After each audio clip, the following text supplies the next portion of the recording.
and particularly the quite interesting mergers we had in this context. So, because we have we have been a little bit late, so I will not make any introduction. So I will start with the Bossier from the European Commission to present a number of issues that they have dealt with in the context of the merger activity at the European Commission in the food sector in the past, including innovation and other concerns. So, Thibault, the floor is yours. Thank you very much, and thank you for staying with us in this hot day. Just a couple of words maybe to say that the food industry indeed is a good pick, because it illustrates well how mergers and acquisitions can give rise to broader public interest issues concerning food security, for instance, sustainability, innovation, or the fair distribution of profits along value chains to ensure fair remuneration of farmers, and so on and so forth.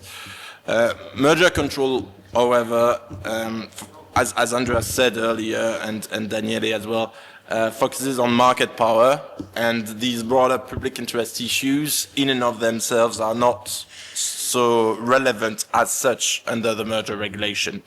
This is because of the way in which the merger regulation is drafted, and the new guidelines will not cannot really change this. The merger regulation is all about market power, and it will have to stay this way. This is also because other tools are often better suited to address these broader public interest issues. Foreign direct investment, for instance, is often something relevant and useful to address issues around resilience, or could be food security in the food industry, for instance. You can also think of national laws that often seek to ensure a fair remuneration of farmers by setting strict rules that govern the way in which farmers negotiate with retailers or large industrial groups. And these national laws are probably better suited to address the issue of the distribution of profits along value chains, rather than merger control. Things, of course, get more complex when there's different types of issues, market power, but also these broader public interest issues get intertwined, and market power, of course, may sometimes contribute to some of these broader public interest issues. And in these circumstances, these broader issues then become relevant under the merger regulation. But again, the entry point for us, people that will apply the merger regulation, will always be and will remain after the new guidelines market power. But indeed, sometimes an excessive concentration of market power in the hands of few companies can give rise to, can have knock-on effects on public interest points or considerations. Innovation is one of them, of course, and mergers between two competitors that play the role of important innovators on the market can, of course, limit the incentive of these two competitors to innovate in the first place. Merger between competitors can also reduce diversity, and this can have an impact on some public interest considerations. In some industries, diversity may be a public interest matter. The media industry, because of media plurality, is one example. The defense industry is another, where diversity may contribute to the resilience of supply chains. But mergers can also reduce the number of routes to markets available to the suppliers of the merging parties, and in that sense they can also contribute or exacerbate the issue of the uneven distribution of profits along certain value chains, in the food industry in particular, when we take the example of farmers. In such circumstances, as I said, market power can contribute and exacerbate other issues.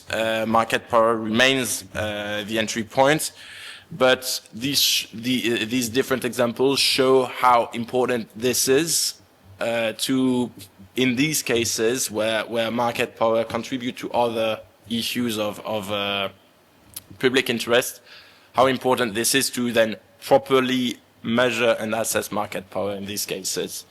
And a lot of progress has been made in this respect since the adoption of the guidelines, and this review of the guidelines is an opportunity, to reflect this progress and to do it in a pedagogic way. The food industry, as a matter of fact, has largely contributed to some of the progress made over the past years in several respects. And let me just give two examples to illustrate. One is, of course, with regard to innovation theories of harm.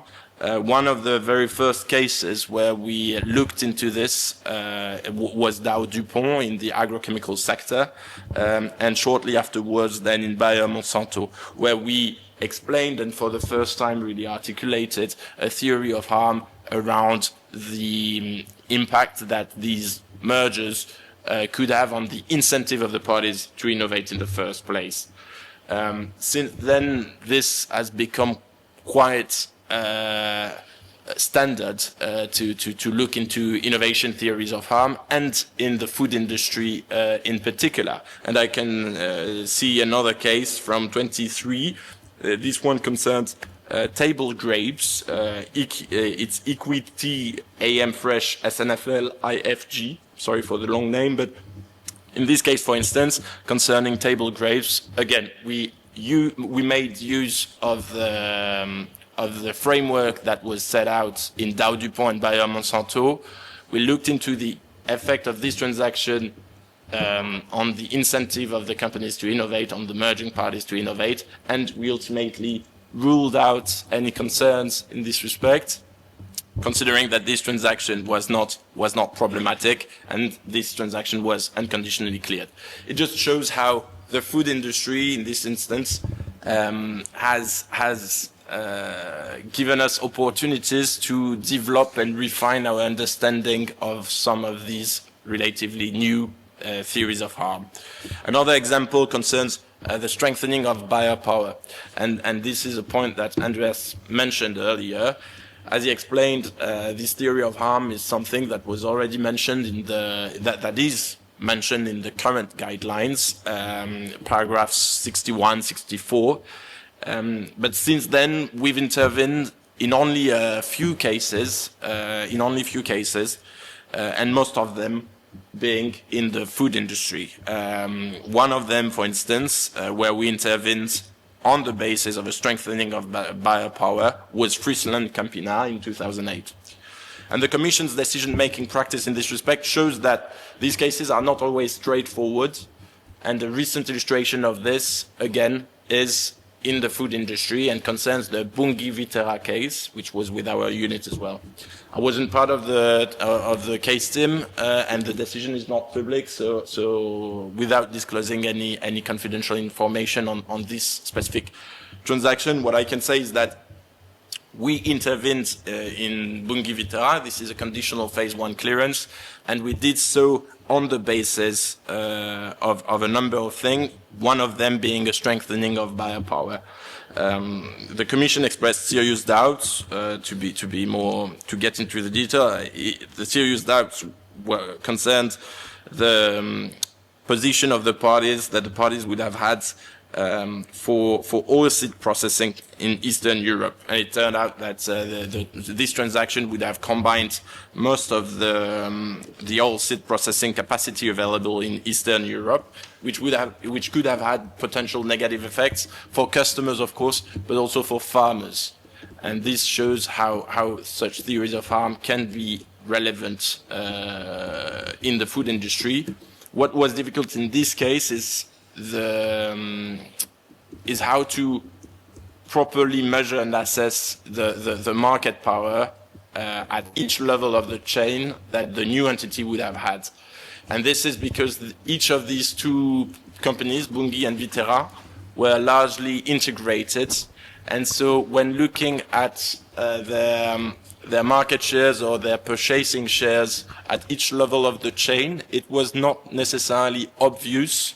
These shares, if you did it very in a standard fashion, you would not necessarily see the genuine importance of each of these two companies across the entire value chain. And to account for this specificity, the Commission, the case team, looked at several metrics to properly calculate the market shares of the parties. On the purchasing side, looking at what they called demand shares. On the selling side, looking at supply shares, but also trading shares. And in terms of processing capacities, to look at capacity shares. And based on a combination of factors and metrics like this, the case team could better reflect the actual importance of each of these two parties across the entire value chain, explain the concerns that were expressed by different stakeholders, including customers, but also farmers. And this is the basis on which the Commission ultimately expressed serious doubts that could be alleviated thanks to remedies offered in phase one. This just shows how the food industry has contributed to some of the new theories of harm articulated by the Commission since the adoption of the guidelines, or how the food industry has contributed to the refinement of relatively old theories of harm, which are not always straightforward. And now the review of the guidelines is an opportunity, as I said, to take stock and reflect these refinements and this better understanding that we have of these different issues when it comes to mergers and acquisition, and to do it in a pedagogic way. It's also an opportunity to open the floor, of course, to all the different stakeholders to try to see and identify what we can improve and where we can do better. How can we improve, for instance, the way in which we assess the impact of concentrations on innovation in general and in the food industry in particular? How do you identify someone who is an important innovator? Do you use patent data like we did in Dow DuPont and Bayer Monsanto? Can you use, in certain cases, other metrics? These are open questions. When it comes to the strengthening of biopower, can you run these theories of harm only based on a strengthening of biopower upstream without any finding of market power downstream? If you do so, would you move away from a consumer welfare standard and start to apply a total welfare standard? We don't have the responses to these questions at this stage. These are open questions, and to which you're all invited to contribute with this public consultation that will expire on the 3rd of September. So if you have any view on this, please ask questions later, but also do not hesitate to contribute to the public consultation. That would be very helpful for all of us. Well, thank you very much, Thibault. I think you're right. I mean, always the same issue comes up, isn't it? About are you focusing on the intermediary level only? Do you always need to connect with what happens downstream at the consumer level? And we have also these discussions in the context of the 102. The priority guidance, basically, and I was trying to find it. I had it in my notes somewhere because I was noting that yesterday. Let me just find it. The priority guidance of 2009 on 102, they basically note the following. It's in paragraph 19. So regarding the identification of likely consumer harm, the Commission will address such anti-competitive foreclosure, because it is in the chapter of foreclosure, either at the intermediate level or at the level of the final consumers, or at both levels. So that opens a possibility that you basically, now, of course, the Commission talks here about consumers, but to the extent that, you are looking upstream, buy side, you can also basically focus on one specific level. Now, there is in a footnote that they have in this paragraph, the concept of consumers encompasses all direct or indirect users of the product affected by the conduct, including intermediary producers that use the products as an input, all right? So I think, and in my view, it is possible to claim that, yes, you can only focus on one level of competition, all right? So you don't necessarily have to, because I disconnect restriction of competition to restrictions to consumer welfare. I think it's a different issue, right? It's not like bulk restriction of competition is a restriction of consumer welfare in the total welfare sense that you have, even consumer welfare sense. But I think, if you focus that on that level, I mean, it answers the question. Yes, you can. The question then will be, what happens in case you have positive effects on consumers? And that comes back again to this question that we will discuss in the first panel and the previous panel about, harm to labor or harm, to farmers, right? At that level, but then better prices for consumers. And there, and I think we've faced the same issues in the context. This is what I started at the beginning, in the context of two-sided markets, right? In the sense that, and there, the court basically did not, to a certain extent, have the idea, I think, and appointed me, that you focus, you don't do an object analysis, you do an effects analysis to the extent that these are related markets. But if you prove that there is harm to one side, that's enough, right? So you don't need to prove that there is harm to both sides. Yeah. But we don't, but then the question of compensation, but that would be a question about 101(3), right? And there would be the full compensation or not. But there, I think, we have progressed somehow with the guidelines of the Commission concerning the food supply chain of December 2023. Where basically, but of course it's a different legal context, where basically the Commission doesn't necessarily require, the full share of the benefits. So, but again, full compensation. But again, these are very interesting questions that come up again in all these cases, as you mentioned. And the other thing I wanted to flag up also is the idea that you said it's important to look to all the markets. One might say, why don't take this as an ecosystem and then look at this as an ecosystem? But maybe it's something that we can discuss later. So, Thank you. yeah. Okay, thank you for the invitation today. It's really a pleasure to be here with everybody. Question about conflicts. I have a big conflict in this panel. I love food. Okay, so I've also worked. We'll do it. I've also worked We'll do so. for one competition authority on food-related questions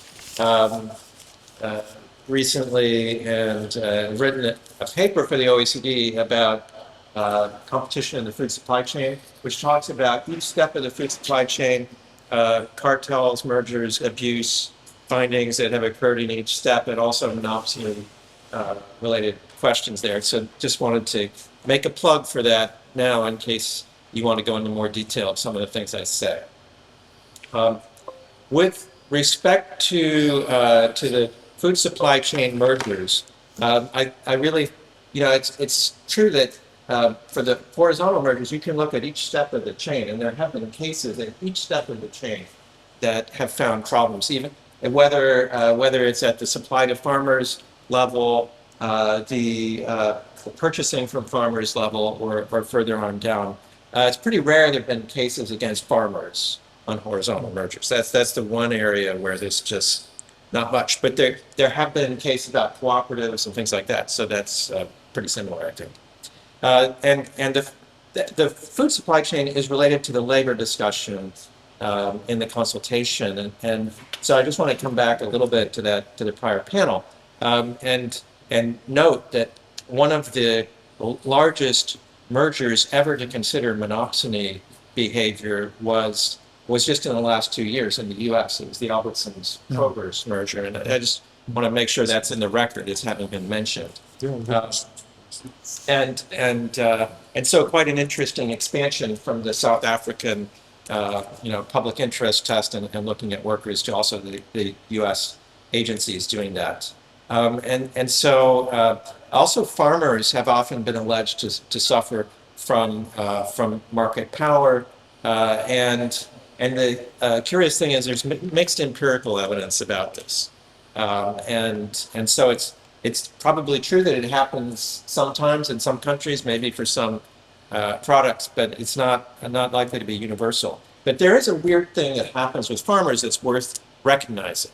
If their technology is not improving, which has been the case for many farmers in developing countries, then they are going to fall behind the productivity advancement curve of the rest of the economy. And so their life can really get a lot harder without there being monopoly power used against them, because they're not having the same productivity gains as other parts of the economy. And that's, the lack of those productivity gains is one reason why farming has become a smaller and smaller share of most Western economies. Okay, so now I did want to tell you, give a little advertisement. I'm going to say the most interesting thing at the end. Okay, so be aware of that. And then the question arises of how to treat deals with innovation, and this topic has now been discussed in the food supply chain deals, notably with the Bayer Monsanto spin-off of R&D capacity for Bayer, which was related to some of the divested crops, modified wheat, and making seeds resist herbicides. So there have been innovation concerns in this product area. I think it's a clear recognition of the value of innovation, and that can be relevant also for non-horizontal mergers. I would agree with that.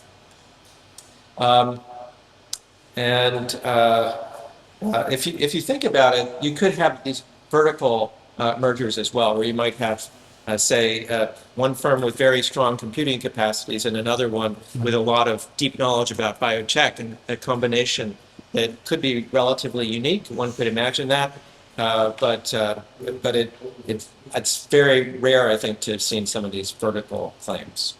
And then the next question I wanted to talk about briefly was how to treat deals which have complex ownership situations. So there are definitely cases, shall we say, where there might be investors who have common interests. They might not be majority interests in two firms that are horizontal competitors within the food supply chain.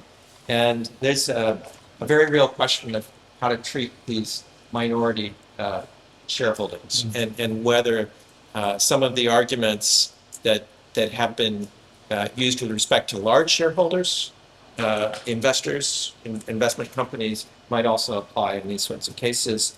So I think that might be worth addressing, and perhaps that's addressed in the market definition more than here, but it might be worth thinking about that. And then finally, now getting to the more interesting comment I wanted to draw your attention to. So this is that there are a couple of the in detail requests for comments that refer over to the digital paper. And so they're really referring to the digital paper about ecosystem negotiation, as far as I could tell. And that is quite sly, I would say, because people will notice this while reading the digital paper, and they'll say, yeah, that makes sense. Maybe we need some sort of ecosystem controls here.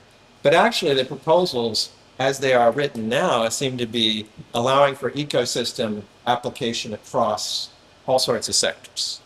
And I don't really want to talk about live cases now. That's not the point. But I do wonder what there's a case now about negotiating power being increased through a merger, where my assessment of the product overlap is there's no horizontal product overlap. And so something else is going on in that discussion. And I'm a little I can understand why there would be concerns expressed by retailers sometimes about these types of situations. But I can also imagine that if you have a consumer food product company that might be able to buy one of 50 other companies, would also give it some perhaps additional bargaining power with retailers. Why is there going to be so much focus on one of those 50? This is a very weird kind of market share type of consideration, and I'm a little bit worried about it. And that's what can come in when we have a more holistic analysis of mergers. And I'm not suggesting that there shouldn't be expansion of the criteria that are looked at in merger review at all, because I have a deep respect for political process and political process determining what should be looked at in merger review. But I do think the clarity of predictability will be seriously reduced for mergers if this type of challenge can go forwards, where one out of you choose one out of the 50 companies of which there's no horizontal overlap, and you get questions being asked, serious questions being asked about what you're up to. So that's my question then might be phrased as, okay, if you are going to apply an ecosystem theory to digital markets, that might be one thing, and there might be reasons to do that because you really don't know how these markets are going to turn out in the long run. But where you do have a pretty good sense of how markets are going to turn out in the long run, which might be the case for many food markets that don't have rapid change, and also many other product markets, there I think the logic of that extension is worrisome. And I just comment, having once worked with many prosecutors. Prosecutors tend to go to the limit of the law. They don't try to stay within what's the reasonable basis of it. And so if they're always going to go to the limit of the law, give them the flexibility to go there, and it's likely they will, even when it's not necessary or advisable to do so. So I'll stop there. Thank you very much, Sean. I mean, raised interesting questions. I remember when we have been discussing at the time I was head of the Greek authority about the market definition notice. I was insisting that they don't put digital, because I was feeling that these issues concerning ecosystem might be raised in other situations. That's why also they have a digital in brackets, by the way. So to show that this is one of the possible situations.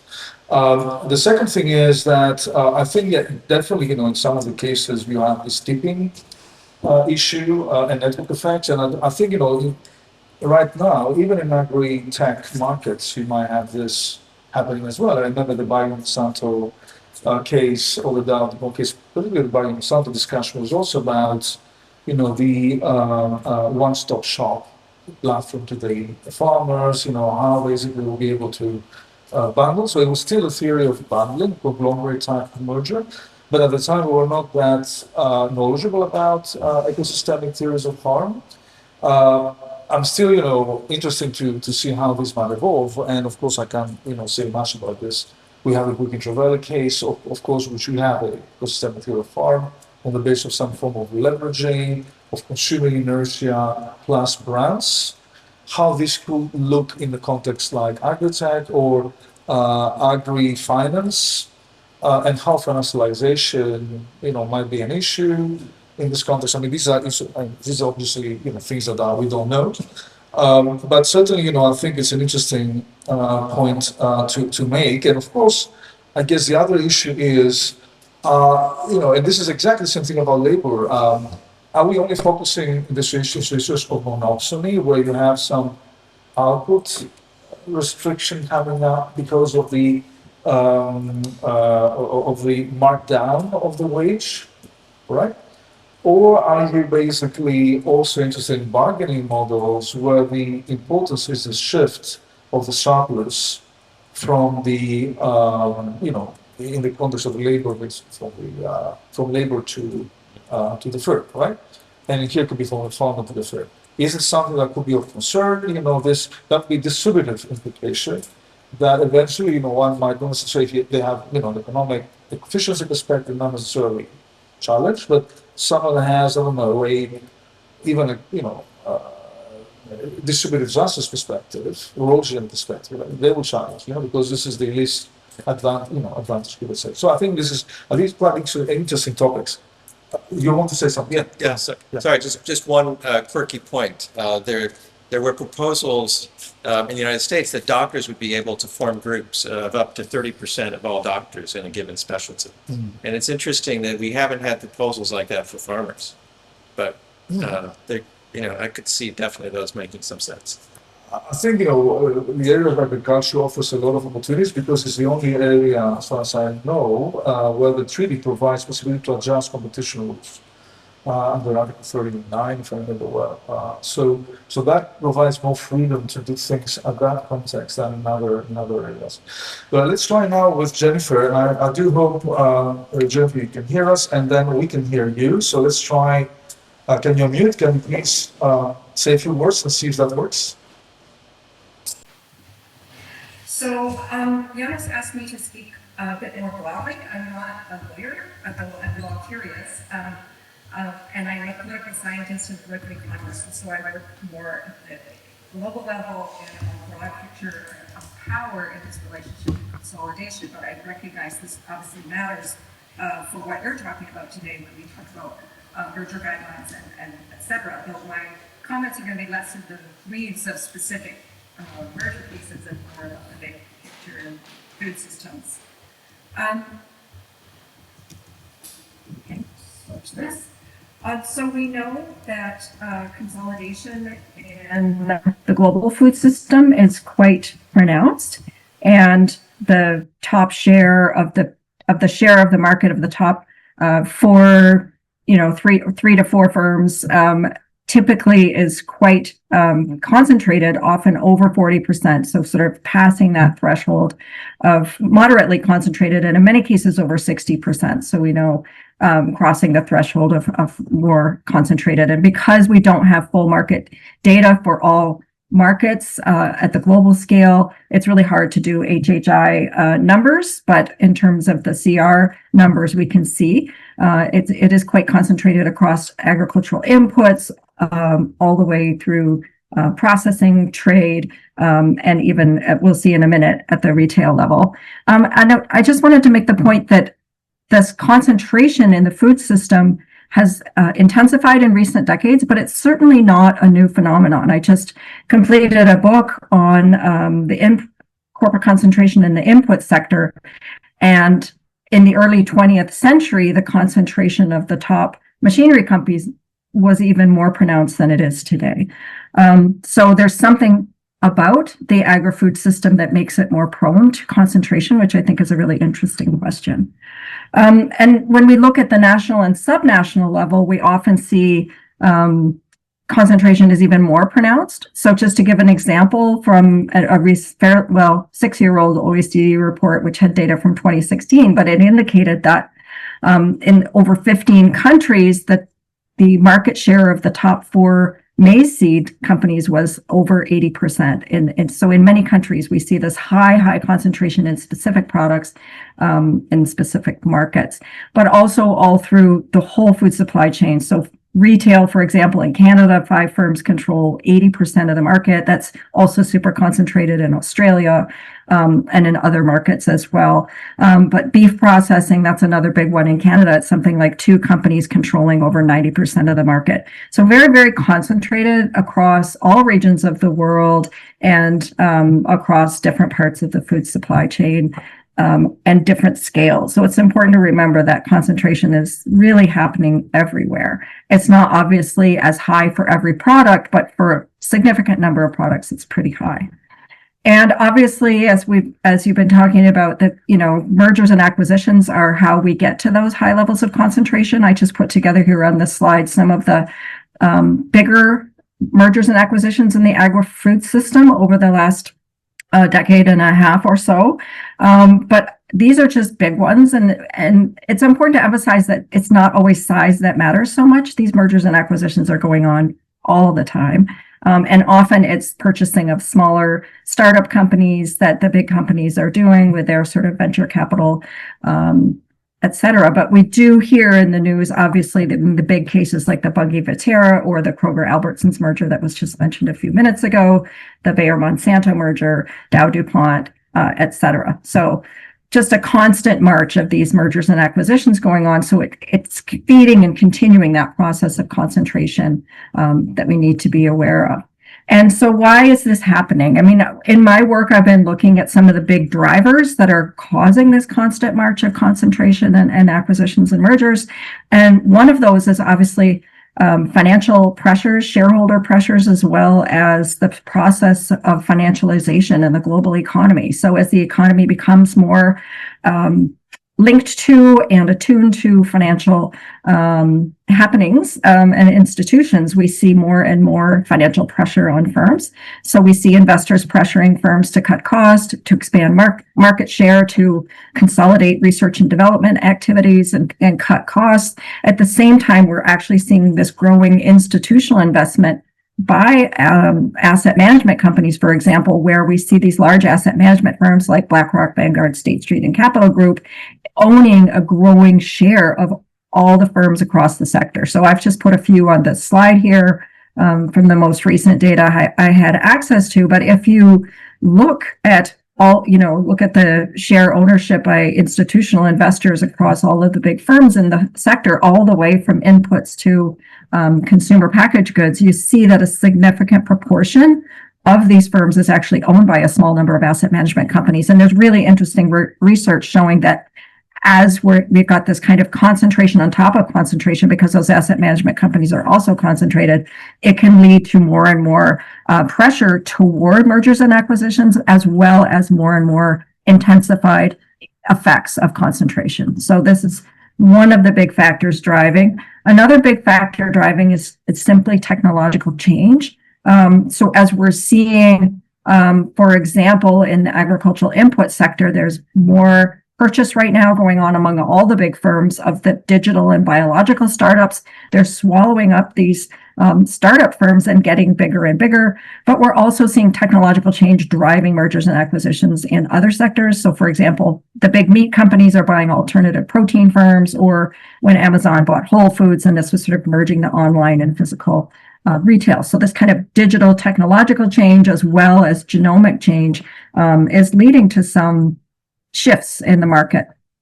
And obviously the regulatory context, I don't need to tell a group of lawyers about this, but we know that that kind of neoliberal reorientation of competition law since the 80s prioritized that consumer welfare standard, the focus on price impacts rather than market structures or wider implications. And in my work on inputs, I've noted that IP regimes and environmental regulations have also mattered because they can affect market opportunities for firms, and then that can drive mergers.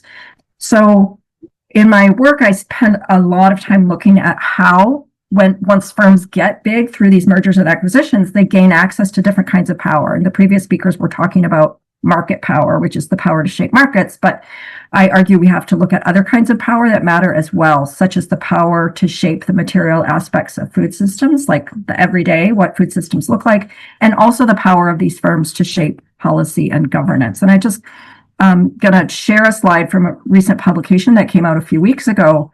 But we talk about all the different pathways via which corporate power in these three dimensions can undermine people's agency in food systems, as well as sustainability in those systems. And I recognize I probably don't have lots of time to talk, and I'm not going to spend too much time here, but just to say, we know that market power can give firms an ability to charge higher prices and also to push down wages that are pushed down the prices they pay to suppliers, such as farmers, as well as the capacity to erect barriers to entry. And we've seen that kind of practice, for example, with John Deere and its requirement that repairs, for example, happen by authorized Deere dealers, and then this keeps others out of the market. So that kind of market power has multiple dimensions. It's really important, but again, it's not everything. So what I wanted to emphasize here, because of this discussion on revision of merger guidelines, is to think more broadly about different kinds of impacts in the sector, and especially on food systems, where we're seeing just a few firms controlling the market can actually make decisions that shape technological trajectories. And those technological trajectories, it was mentioned, the herbicide resistant seeds or digital farming, et cetera. This has huge environmental implications, but also implications for the choices farmers have of the technologies they could use in the field. And so we know, for example, the big shift to AI is going to mean more energy use. It's going to mean more water use. It could be marginally more efficient in terms of the way that we use chemicals, but it could have other environmental impacts. So we have to think more broadly about these kinds of things. We know that if there's just a few companies dominating, like in the meat sector, there's little employment opportunity for people working in these kinds of sectors, they don't have a big choice to move from one firm to another. This gives them power not just to push down wages, but also to affect working and production conditions. And we know that the big retail companies, with their use of restrictive covenants, are shaping food environments, and also the processing companies, by making their choices of what products to emphasize, are affecting health and people's food choices. And finally, we know that these firms, when there's just a few, they have more resources and to work together to make their political voice heard. And they do this by both direct and indirect means. So there's lots of ways in which corporate concentration and dominance can affect the food system that go beyond market power. It includes market power, but goes beyond it. And I think one of the big challenges is to ensure that regulations and merger guidelines consider these broader impacts. But one of the problems is we don't have necessarily good or recognized metrics that everyone agrees on to assess these other kinds of impacts. And I think that's where a lot of work needs to go in the next little while. So quickly, policy implications, I think we really need to, recognize that the price-focused competition policy misses many of these impacts of corporate concentration and power. And we need more attention to the implications of corporate power for wages and working conditions. I gather that was your previous session, but also for technological innovations and the kind of lock-ins they can create that reduce agency and choice and have environmental impacts. We need more attention to food environments and health consequences, environmental sustainability, as well as corporate power and influence. And so I recognize it was really big picture, but that's sort of a quick overview of some of the kinds of things I've been working on and thinking about, and hopefully it intersects enough with your agenda that we can have a fruitful conversation. And I'll just say thank you. And this is my new book and the new article that just came out in Food Policy a couple of weeks ago that focuses on these themes. So I will stop there. Thanks. Thank you very much, Jennifer, for joining the dots here and somehow bringing again the issue that we started discussing during the first panel about how. Sorry, a second. Can you hear it? So, can you hear me? Can you hear me? Yes, excellent. So, and how basically, we might are locked in a narrow definition of market power in this context. This is also something I've been doing a lot of work, also in the sense of agenda setting, of architectural power to a certain extent of shaping the food system and the market.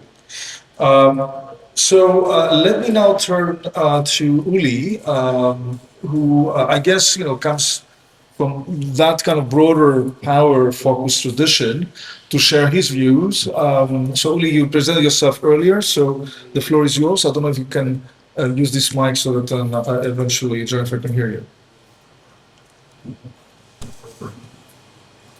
Yeah, thanks for the invitation.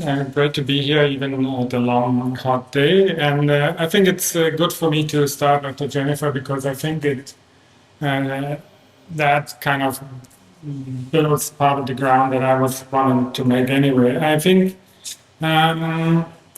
when just as a starting point, I think we see a very problematic structures in the food supply chains, as Jennifer has mentioned, and we can see that also not just on the global level, but also, I mean, if you look at, I'm coming from Germany, we have a lot of problems there. In Germany, we have we have the overall concentration on input side. We have a lot of concentration ongoing on the food processing side. We also have highly concentrated retail markets. So I think what we see basically are actually two weak spots or two vulnerable groups, and that is on one side farmers, on the other hand consumers. And I think somehow we still seem to have a problem how to deal with that, because then we come up always with these balancing questions. And whereas in terms of merger control, I think sometimes we lose sight of the easiest thing that we could do is just simply prohibit the concentration or stop the concentration. Because in a way, I mean, when we look at it, I think, and there has been some interesting research about value chains, trade, and from Ding and others that showed that we are offloading a lot of the welfare problems along the value chains upstream, and in the food sector, we can also see that that is not a problem just for the global south, but it's also a problem for farmers in Europe. It's a very clear problem for farmers also in Germany. For example, in the dairy sector, there's a lot of, I mean, there's some analysis showing that dairy farmers cannot recover their costs on the market. So obviously, there is a real problem in here. And maybe one way to deal with it would not be to think about, I mean, we can think about, well, out of competition norms, but actually I think the problem is that how we look at competition is not covering the full story. And I acknowledge or I appreciate Thibaut's comments on the progress that has been made in the food sector in merger review. But when we look empirically, I think at the situation, we must acknowledge that the progress has not gone far, or we still have a problem, right? So however you want to look at it, we still have a problem. And that's also true on a national level. I mean, some of that could be contribute or attributed at things like in Germany, the so-called minister allowedness that allowed the merger in the food retail sector even after the Bundeskartellamt had exposed it in the Edeka case. But however you want to see it, I think we have a problem. And I think at the moment we're having a process in Germany where the Monopoly Commission is trying to really analyze food supply chains and really looking at the distribution of margins. And the final study is going to be published in September, but last year they had some preliminary results, and they said that since 2007 we have seen rising markups on the retail side and the processing side, and we have shrinking or maintaining on a low level margins for farmers. So it's not a problem that just arose out of the price shocks during COVID and after the invasion, Russian invasion in Ukraine, but it's a longer process. And I think my conclusion from that would be that we actually need a stricter and a more comprehensive merger review. I think we still have a way to go in terms of buyer power, and I think I think that section probably really needs to be reworked quite a bit, and we need to think about how we can better capture buyer power, also to have a broader kind of understanding of vertical power in the food supply chains. And also, I think that we see a need to, well, if you want to call it ecosystem fears of harm, or you need maybe like, I think terms that Yannis used in his research and papers about architectural power or bottleneck power or positional power within the global value chain. I think we need to incorporate those aspects. Especially as we're seeing, for example, in Germany, and I assume we see it in other countries as well, we see a verticalization also starting from the retail sector, right? So the retail sector, the retail companies, the supermarkets are expanding their processing units. And if you look at it strictly on a market by market base, you would probably say there's no problem here to see, right? So, but if you look at it more from a bargaining power and the question of how that changes alternative for different actors in the marketplace, obviously it increases their already big bargaining power. And so I really think we need broader concepts.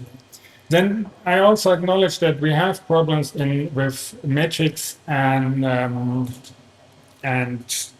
the analytical tools. So the question for me would be, another way to go about it is simply, and that I think is probably out of the discussion, but I think it's something that we really need to discuss. Maybe our definitions or our thresholds for dominance are too high. maybe we need to think, I mean, if you look at, there has been a CMA paper a few years ago, still under Coscelli, about resilience, that maybe we need, especially in the food supply sector, but maybe in general, we need to start stopping concentration at an earlier stage, because if you stop it only at a very late stage, we might already have problems once one actor either fails or want to exit the market, or and then it will become very difficult to undo anything. So maybe the other way, instead of, I mean, we need to develop more metrics and more concepts of power, I think, but the other way would also be to maybe have simple rules that are lower on dominance, or simple thresholds that are lower, and give a little bit more room to resilience in food supply chains. And I think this is especially important because, I mean, when you look at food supply chains, sustainability is not kind of a nice add-on. We already see, I mean, we will have to face the situations where we're going to have increasingly supply jobs in food, right? We already see that when you look from coffee to cacao to oranges, olives, now we have a major concern in Germany about potatoes and sugar beets and carrots. And so we have an increasingly spread of a mixture of climate stress and plant diseases that really kind of put pressure on the food supply chains. And I think that's also one more reason to really try to limit concentration in a sector where it's still possible, because it's going to create a lot of problems, not for farmers, but in the long run, it's also an issue of cost of living. And we're doing this kind of, we always have this balancing here and there, but if you really think about, we can also stop concentration, or we can stop certain mergers, there's always the fallback to not doing the merger, right? So I think that's something that sometimes we could maybe give more weight to. Thank you. So, I think, so far the discussion has been about the tools concerning the power element, although to the triggering of competition. Although, as Jennifer mentioned, a lot of these concentration might also be justified by investments in technology as well, and the possibilities that are offered by the development of, also environmental regulation and environmental compatibility, building up basically sustainability as well. So the question is, are we moving? So is it only like a sword, or it can also be a shield in a sense of like taking out kind of a broader perspective? The other issue that Jennifer mentioned, and I think Daria might actually follow up on that, is financialization, right, of the chain. So I don't know if you have any particular comments on that, Daria, more generally about the issue. Yeah. Yeah, thank you so much. I was actually going to focus on digitalization, but I think Jennifer also mentioned this, and I think Sean also mentioned it. So I'll be piggybacking more on this.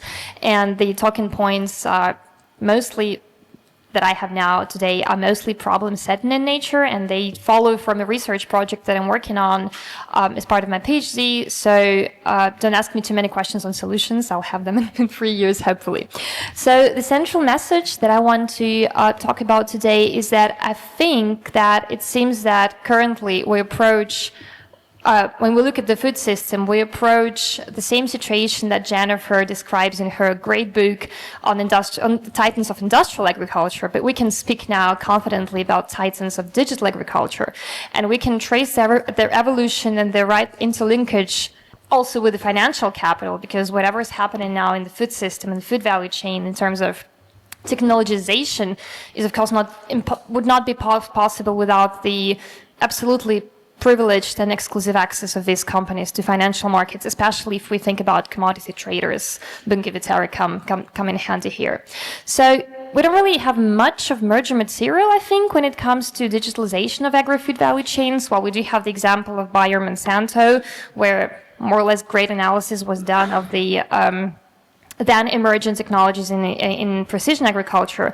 Amazon, Whole Foods, Walmart, Flipkart had some elements on that as well. But there is an amazing array of platforms and technologies that emerge in the food value chain, and interestingly, in very interesting forms. So it's not only mergers and acquisitions of small competitors, it's also quite a lot of joint ventures between the big players of the industry, like, for instance, the Covantis is a joint venture of several biggest commodity traders, or even strategic partnerships, or even multi-stakeholder platforms that also involve NGOs along with the private sector that really go unnoticed, and they don't really, so they fall below the radar of merger control, which I think is quite an issue. These companies, well, we not only speak here about the farming segment, lots of these companies pop up in inputs, in commodity trade and in retail. So they also expand their platform solutions downstream as well.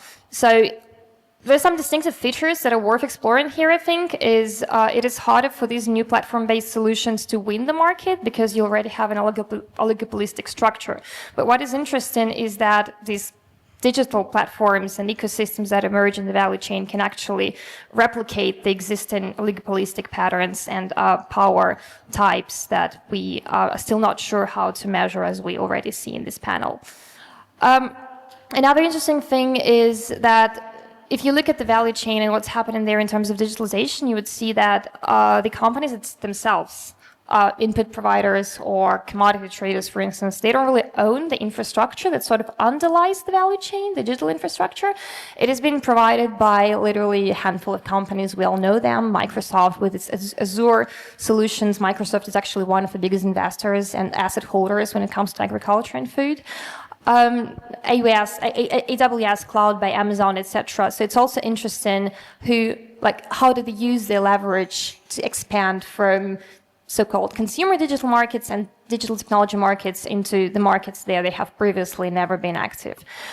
So I absolutely support the application of the ecosystem theory potentially to the agri-food value chain. That's actually also one of the angles of the research that I'm doing. I think it's really interesting to look at how ecosystems and value chains as two very distinct organizational forms interact.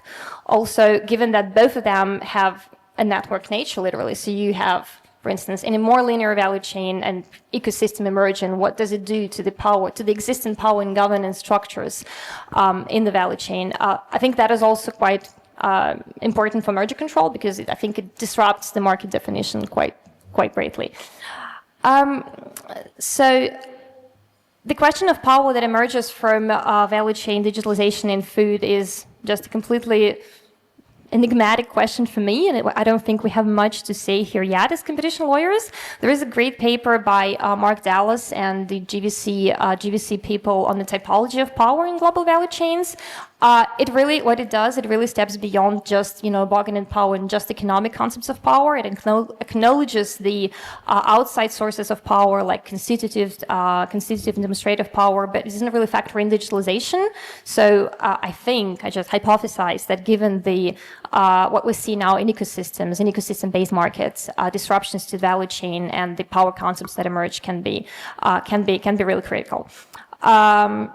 So what kinds of power I can think of? So first of all, if we look at sustainability, these companies, the big value chain companies that are active in food and ag, they can impact the direction of sustainability in the sector also through platformization, because it's easier to disseminate a certain standard, as seen, for instance, in the Brazilian tract case, also joint venture between several commodity traders. So they do gain more centrality because of partnerships that imply even more data exchange and thus centralization, because if you look at these GVs, again, it's like a handful of companies and they all come up with more and more data exchange and exchange of sensitive information proposals. So yeah, the platformization also strengthens the existing dynamic of captive governance in vertical value chains that are also observed in food. If we look at developing countries, for instance, and coming from a BRICS perspective, these companies are very much active there with their platform-based solutions. So it also raises a question of autonomy of farmers, question of data extraction that doesn't really, like the value of this data doesn't really get passed on back to the initial farmer. So one interesting thing is if you have GVs and ecosystems popping up in different segments of the value chain, would it be possible at some point for these platforms and platform solutions to literally just be united in one big value chain wide ecosystem? For instance, if you look at the Gaia X project in Europe, the ambition is to literally create one single data space, which is good, might be good in terms of interoperability, but might not be as well good in terms of competition. So digitalization also, I think, exacerbates the need for a more value chain-based approach, also to merger control. I think there are elements of this approach as well. Is also there's this great book published in 2022 on the value chain approach to food value chains. But I think it has, at the time it was published, it missed a bit on digitalization and how it can change these dynamics. So I think that is also important to factor in. For instance, if you look at the truck decision in Kaja, joint venture between commodity traders, Kaja looked at when assessing the digital component, Kaja exclusively looked at digital, like software, business software markets, where of course there is competition. But if you look at this as a value chain that runs in parallel to the actual food value chain, you would see that the two are very much intertwined. And the competition patterns that one can observe there are very much different from the competition that exists between like smaller startups in agricultural software markets. So this is something that we should also be thinking about. Coming to Bunge Vetera, I think this is also what Yanis, you mentioned in your report with SOMO.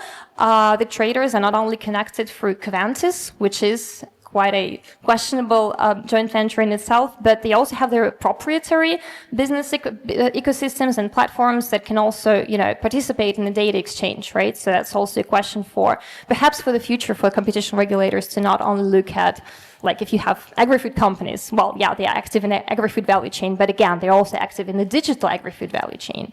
And if they merge together, well, overlaps are pretty obvious. So the final thing I would say is there is a push for more sustainability and traceability on behalf of sectoral regulators.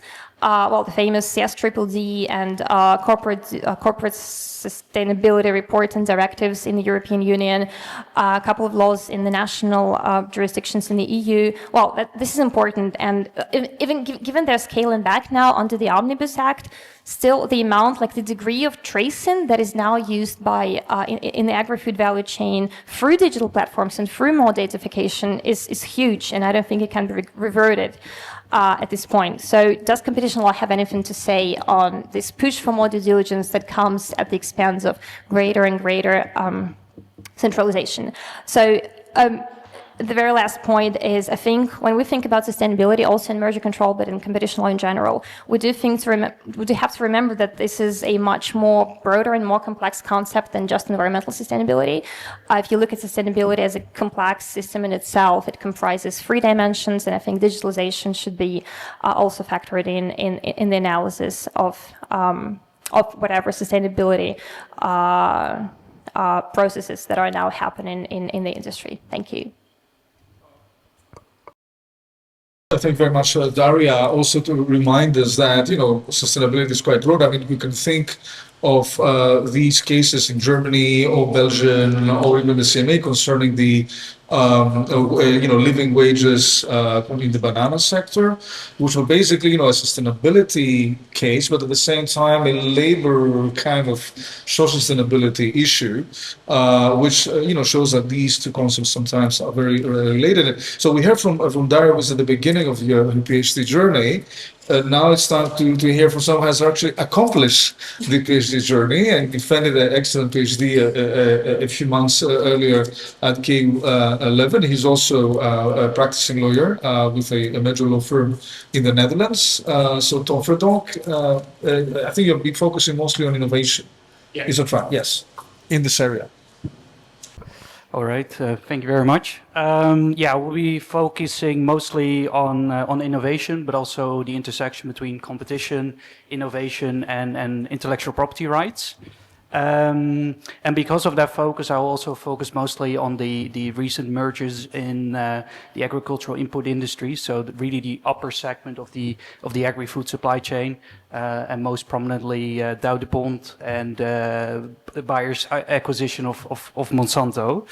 Yeah, and I want to talk a little bit about, well, innovation in mergers and merger control, then switch specifically to that role of IP, and then switch to the assessment of competition innovation, also with a focus on the role of IP, and then finish with discussing a little bit about remedies, a topic which some people already talked about today as well in previous panels. Yeah, well, to start off with innovation in merger cases and merger control, well, throughout the PhD trajectory, I assessed quite a few of merger cases, even though I focused mostly on ex-post competition law, so 101, 102. But what I noticed as I was trying to get an understanding of the seed industry, the agrochemical industry, and also these related biotechnology sectors, is that it's really difficult to predict the direction of innovation. And that makes it also really difficult to, in a merger control regime, to come up with this ex-ante forward-looking assessment. And just to illustrate that, like in the 1980s, long before I was born, so this is only from a historical perspective what I've been told, but in the 1980s, so this consolidation that Jennifer also showed on the slides already started because of the emergence of biotech, and you saw lots of companies trying to integrate all these different disciplines, which were all related somehow to biotechnology and genetics. So they were trying to incorporate pharmaceuticals, animal health, seeds, chemicals, all of this into life sciences companies. But then throughout the 1990s, they realized they were not very successful in that, and they started to split up and divest again. And I think over the past 15 years, we've seen a similar development now, but this time with seeds and agrochemicals, and to a lesser extent, but more and more prominently, digital agricultural services. And what's interesting about that last one, digital agricultural services, is that we already see in the Dow DuPont merger decision that the European Commission then noted precision farming, so digital agriculture, still appeared as a growing trend. And it was also because industry participants, a majority of them said, well, this will play a major role in Europe in the next 5 to 10 years. But less than a year later, when dealing with Bayer Monsanto, this topic became one of the most prominent themes, and also commitments were focused on this issue. So you can see how quickly things can turn around with innovation, and how difficult it is to predict the direction of innovation. And I think, especially if you look more at early stage R&D efforts, there's so much uncertainty around it. If we look at biotech and seeds, a lot is dependent on, well, a lot is unclear about the commercial viability of certain efforts, like will even eventually turn into some sort of a product. But also the role of regulation makes it super unpredictable. And we now see that with new genomic techniques. It's unclear what the regulatory framework will be, but it has been that case for quite some years. The debate is still ongoing. And it makes it really difficult to, if you assess innovation spaces and innovation efforts, to make any sound or hard findings about where will these be going to. Yeah, maybe it's good to say a little bit about the role of intellectual property rights, because in seeds and trades, it works a little bit different than in many other innovation or IP-driven industries, such as pharmaceuticals, where you mostly have patents, the chemical industry also with patents, media sector mostly with copyright, and so I could go on. But in seeds and or the plant breeding sector at large, traditionally patents did not play any role. You had a very specific, and you still have a very specific IP regime, which is called plant variety rights, also known as plant breeders' rights. And it's only since the 1980s that we've seen the emergence of patents. And now in recent years, that has experienced quite a growth, also because, well, they're expecting new techniques to be legalized for commercial cultivation in Europe. So you have a parallel system. You have plant variety rights and patents.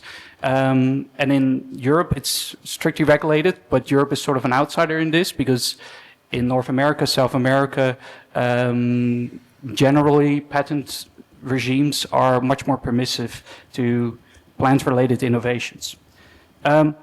The bottom line is that makes it a very complex IP landscape because you have so much legal fragmentation, a lot of evaluation, it's evolving. And it's really difficult to speak about a global IP landscape or global markets for that matter. But the main thing is that this, especially the proliferation of patents, causes all sorts of problems. Also, from a competitional perspective, where the main concern is that certain intellectual property rights, certain patents could create broad monopolies, could lead to blocking situations in which one patent could block follow-on innovation, and there's a whole list of potential and already actual challenges related to patenting. And I think the European Commission in the merger control reviews of DowDuPont and Bayer Monsanto was really aware of the central issue of patenting in these industries. And it, like what was already referred to, so I won't go into that, but it developed also a novel innovation theory of harm, which also specifically refers to and builds on patent portfolios of major companies, and also try to address patent concentration and try to draw meaningful conclusions out of it.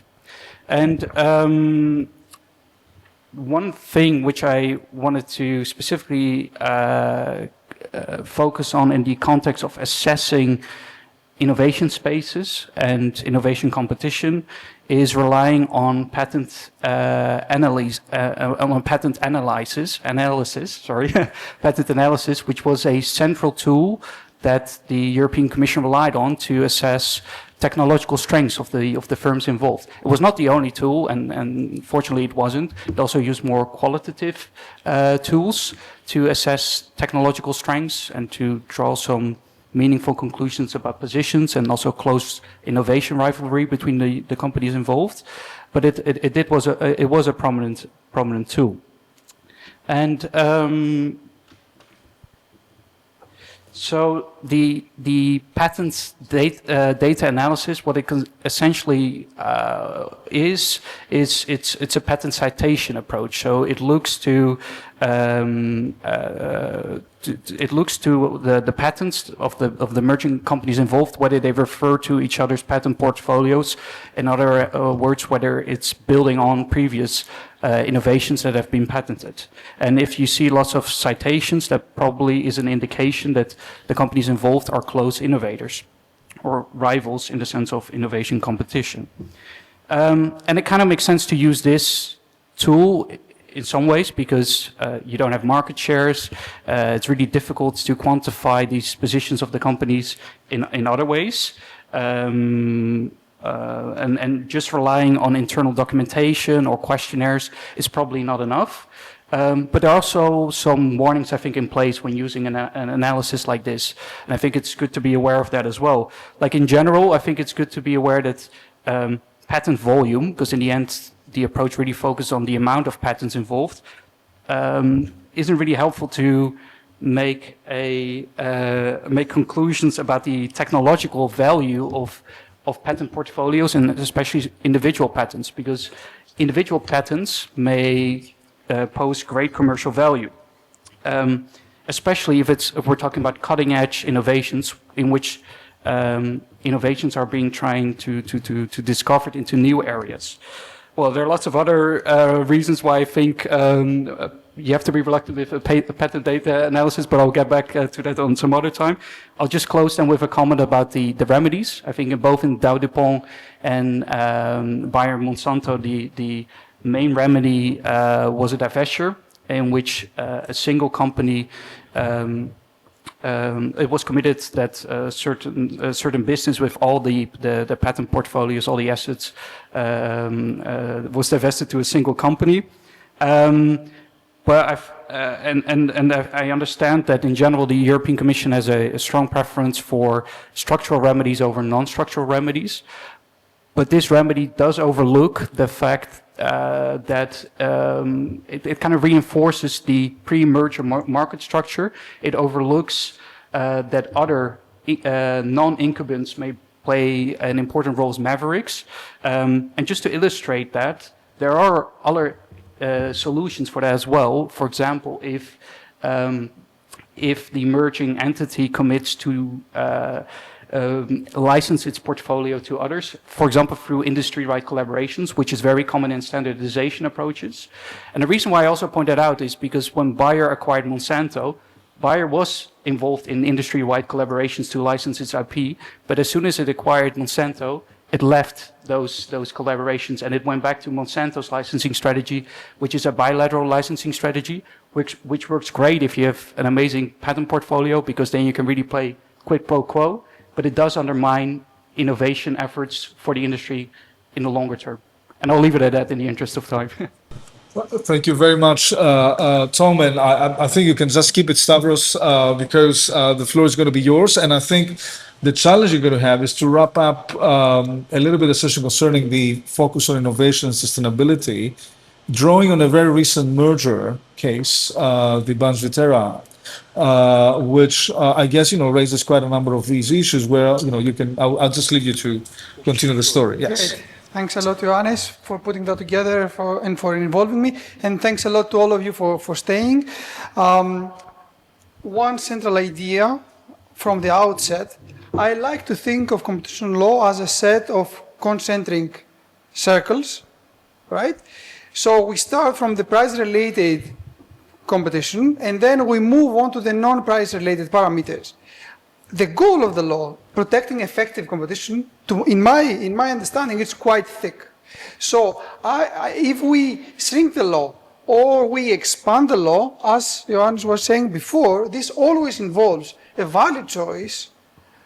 It's a deliberate choice, and it's inevitable. And also, in my understanding, we lack effective enforcement at the moment, so our preoccupation should be to expand the circle and not shrink the circle. And an additional concern there is to do so within the existing analytical framework and without undermining the integrity of the law, as I call it, so the principle, consistency, and rule of law properties of the law. And I think we are on track, on that track. And I would like to refer to three expansionary or integrated moves. The first one is in the Commission, and a lot of speakers did a lot of great work in summarizing it. So we see the Commission moving its enforcement beyond the price-related parameters of competition to innovation. So innovation plays a role now to market definition, talking about innovation spaces, for instance, right? Theories of harm, loss of innovation. So the Commission, Bayer, Monsanto, and Dow DuPont took into consideration standalone innovation effects, not only price-related concerns. We see also innovation concerns featuring inefficiencies and remedial design. So we have an expansionary move here. And this was also the way sustainability concerns were incorporated in merger analysis. So in Bayer, Monsanto, and Dow DuPont, a lot of sustainability concerns were raised. The Commission's response was, if these are not competition relevant, they are not to be heard. Standalone sustainability concerns go beyond our mandate, and this is legitimate. But in work with Elias Deutscher, the point we made there was that the Commission was overly focusing on innovation output, so maximizing and the impact of the merger on innovation incentives, effort, and output, leaving aside innovation diversity, which in particularly in these kind of sectors where sustainability and entrenching an already embedded model of agriculture might play a key role. So this might be an additional competition or relevant sustainability concern that can be taken into consideration without overstretching, but just by expanding the law. And now let me turn to the third expansionary move, and it's this report that was funded by SOMA and was led by Johannes and me, and Jean-Benoit had the pleasure to contribute. So in this report, we were looking at another mega merger, the Bunge-Viterra merger between commodity traders, and something we tried to do in this merger hence the expansionary move, was to combine a simple economic approach with a more complexity or polycentric approach. So the idea is to use traditional theories of harm to speculate based on facts and fantastic work from many different sources. One of them was Jennifer's work that we used to see whether the merger, for instance, could have unilateral effects. Right? We talk about highly concentrated sectors. Each specific market might have different features, from fertilizers to soya beans, but we talk about highly concentrated sectors. We talk also about markets where price fixing practices have been reported or under investigation by several authorities. So our estimate there was that it's likely to see this trend continuing of increasing markups, while simultaneously we see global hunger simultaneously increasing. So the markups are increasing, but the output is not increasing. And this is a traditional competition law effect that should be taken into consideration. Then staying in the simple economic approach, right, to the very well-known framework, we talked about tacit collusion, because, for instance, Bungie has this digital infrastructure, Covantis, I think it's called, which is supposed to facilitate transparency and information exchanges. And in our ears, this sounds a lot like a risk factor for tacit collusion, because when you have a tightly oligopolistic market with a few players and only one of them is not participating in the platform, and this was Vitera, by allowing the merger, you might enhance these factors, right? So reaching common terms and conditions, monitoring, retaliating, elimination of outsiders, these factors that can facilitate tacit collusion.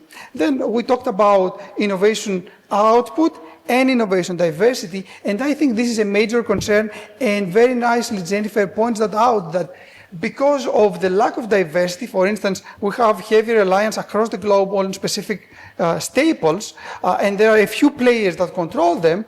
The value chain might be vulnerable to exogenous shocks and lack resilience. So a concern was there to look at innovation diversity and the impact that the merger would have to innovation diversity. And what I mean by that is to independent, for instance, research centers or traders that trade different types of seeds, right? So this is a metric that runs to the opposite direction of innovation output, right? Because a measure might enhance output, but it might have an impact on diversity. And our concern there was that this should be taken into consideration.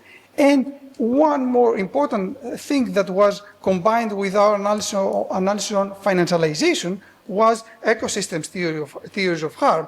And there Yannis has done a lot of work to talk about panopticon effects and architectural effects. So the key point there is that power might not derive from dependency, but by strategic positioning. The fact that you improve your position in the network and you accumulate information from different nodes, for instance, or from different networks might allow you to exercise panopticon power and architectural power. And by doing so, for instance, control the process of technological development and also create path dependencies and further enhance lock-in effects with regard to farmers. And we see this trajectory that farmers, for instance, are increasingly commodifying farming, and they are outsourcing their decisions to the platform. So there is this in tandem phenomenon of platformization and lock-in.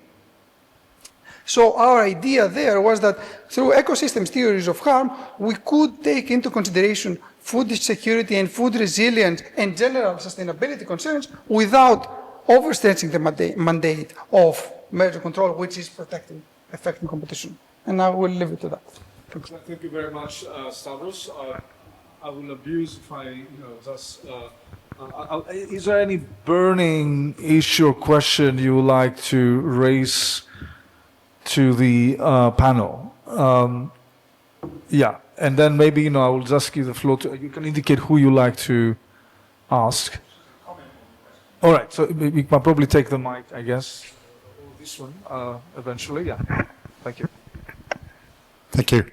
I wanted to, a comment I make is very similar to the one I made in panel one, where I said I thought we a lot of the problems that we have because of the fact that we know in reality we're not going to change the merger regulation, that the difficulties of getting the so-called public interest issues into the current framework. That's what I'm hearing here, particularly when I listened to Jennifer, and incidentally I thought her presentation and slides were very helpful to frame the whole thing. I mean, so much of what we're looking at is the merger control is tied down by the fact we're looking at the merger control thresholds as they are. So it's not dealing with the big company. We're talking about the big company buying big company for the most part. It's not dealing with the small acquisitions. I had a picture of a combine harvester gobbling up everything when I was listening to Jennifer. We're focusing on the merging parties predominantly, although, as Stavros rightly says, sometimes market concentration, in other words, although sometimes we look at tacit collusion. But above all, we're looking at market concentration, product and geographic, which is at the expense of industry consultation and global concentration. And that's all as it has to be under the merger regulation. But in the absence to the change to the merger regulation, we're all struggling to deal with these. And we're dealing with it with mixed success. The reform of the updating of the guidelines is an opportunity to do that better, but we're always going to be hidebound by the legal structures which we set for ourselves. Yeah, thanks. So I think this goes back a bit to what I was saying at the beginning. I think indeed the fact that the merger regulation focuses on market power stems from the regulation itself. And that is not something that is not going to change. Let's face it. Except if we change the regulation, of course. So then, yeah, you always have, if you want to look into these public interest issues, which may very well exist, and if you want to look into those under the EU merger regulation, then you'll have to somehow link these back to market power. Without such link, there's nothing we can really do. And that goes back to the point you were making, and that was made in Bayer Monsanto, if not Dow DuPont, saying, look, these sustainability considerations are out of our mandate because you didn't link this to what we do, which is market power. So I think that's a good summary of where we stand, where we're heading as well. Now there may be, and that's why I'm very happy, honestly, with the discussions that are ongoing in this panel and with the public consultation. There may be room for improvement in the way in which we conceive and articulate theories of harm that can make this link. So there may be room for improvement here, and the public consultation is a good opportunity to brainstorm. Thank you, Thibault. Any other point or question from the audience? Yes, Tomo? Thank you. Hi, Tono Hill from PAR. I had another question related to bargaining power, specifically between suppliers and retailers. And this actually stems from a concept that resurfaced a decision from the European Commission. It's about the concept of must-have brands, which is something that I think was heavily mentioned in the press release from the Commission opening a second phase in Mars Clanova. And yeah, I just wanted to hear your thoughts about that concept, and specifically how does that, play into the power dynamic between suppliers and retailers? Shall I? You want me to respond? Would you like to respond? Yes. First, I can try to take it. So, of course, it's an ongoing case, so I cannot comment in too much detail. But and I'm not part of the case team. But my understanding about this is that there could be a worry that when you combine several must-have brands together, then your portfolio of brands become a must-have portfolio, if you want. The idea is that some customers, if they don't find your must-have brand, may be disappointed. But if they don't find many must-have brands, suddenly they may switch, and not only for these products, but for the entire basket. And so the question is, where is this inflection point? And if the customers start switching for the entire basket because there are too many brands on which that suddenly become unavailable because they crashed their negotiation with this supplier, then the retailer may have more to lose than this single supplier. So I think that's something to consider. And I think this is an interesting case because it brings forward this complexity that we're facing in the sense that you have this consumption synergies, this kind of network feedback loops that actually we are now much more familiar with after basically focusing on the digital platforms for a few years. But now, we're thinking the same way also for the rest of the economy, right? And eventually, when you mentioned market power, I think I don't think we should oppose, and I'm not saying you're doing that, market power and public interest tests, in the sense that you can have different ways to assess market power that, you're not going to necessarily have a categorical distinction, right? And maybe, some of the things you might be qualified as a kind of a crypto public interest related type of thing could be part of an assessment of market power or a theory of harm. And I think that is an interesting take to close the day. So I would like to thank very much our speakers and certainly our audience to be here with all this heat outside and being probably 15 minutes late.